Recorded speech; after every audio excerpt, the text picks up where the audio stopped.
45 million. That's the number of Americans that are credit invisible or credit unscorable, according to the most recent data from the Consumer Financial Protection Bureau.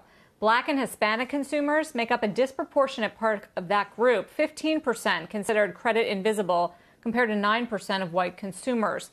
The Office of the Comptroller of the Currency is hoping to help close that gap with the launch of its latest initiative. It's called Project Reach, and one company helping with the effort is jobs platform Steady. For more, let's bring in Steady app investor and NBA Hall of Famer Shaquille O'Neal, along with acting Comptroller of the Currency, Brian Brooks. It's good to have both of you here. Shaq, how did this partnership come together?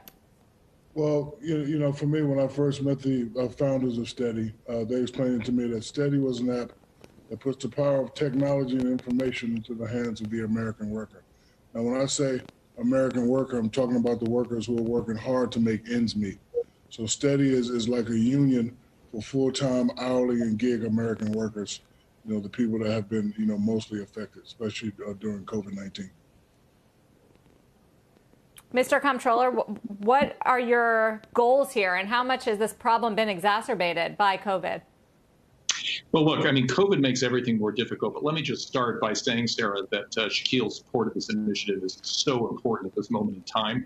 You know, we regulate banks at the OCC, and what we usually think about banks doing is managing people's spend. How do you manage your credit? How do you leverage yourself to buy a house and things like that?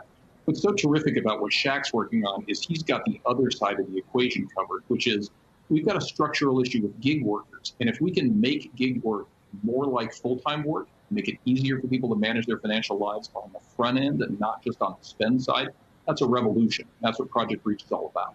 And Brian, when you founded Project Reach, what was the key factors, statistics that meant it was necessary? I know you've had an initial couple of meetings involving lots of CEOs from the banks. So were they not giving enough access to capital in the first place?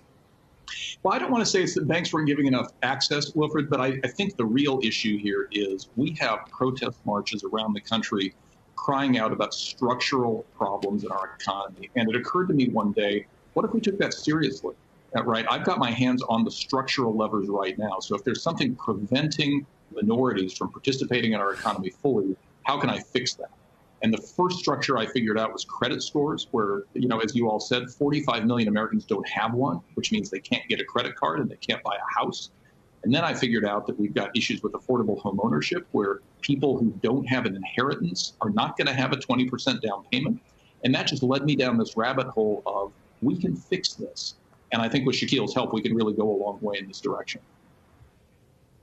Shaq, we've been having this conversation on CNBC really since the protests have started around the killing of George Floyd. And so many business leaders have stepped up on this network to make pledges and to take accountability and ownership of the fact that they need to have more diversity at the board level, in the management level, in the hiring process. And there have been a number of pledges even today. One was just signed by Zillow and a number of other companies to get one diverse board member. Do you think that there's going to be meaningful change? Do you think this time is different when it comes to corporate America stepping up and making these promises?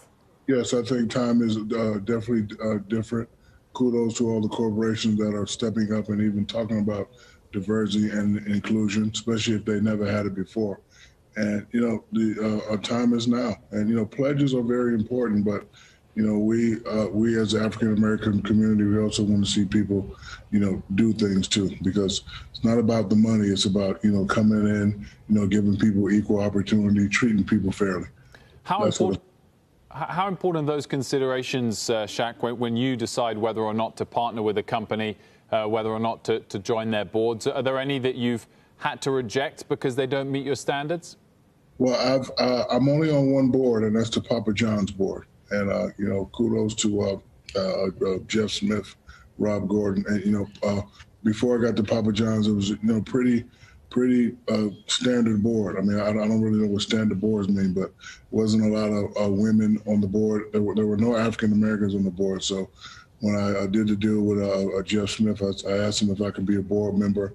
They changed the board. We have a lot of beautiful, strong women We have a Hispanic woman from San Antonio. She's very intelligent. So the board is more diversified now. And, you know, Papa John has been doing very well ever since, you know, we created the new board.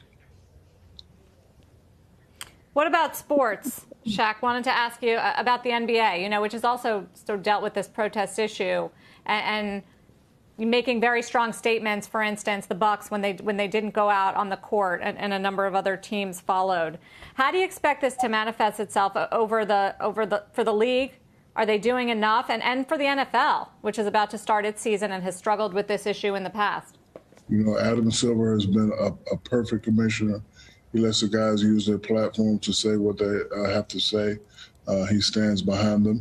And, you know, everyone is tired and fed up, and everyone is feeling the same way. So if everyone uses their platform positively, you know, to get their point across so things can be heard, I think it's a good thing.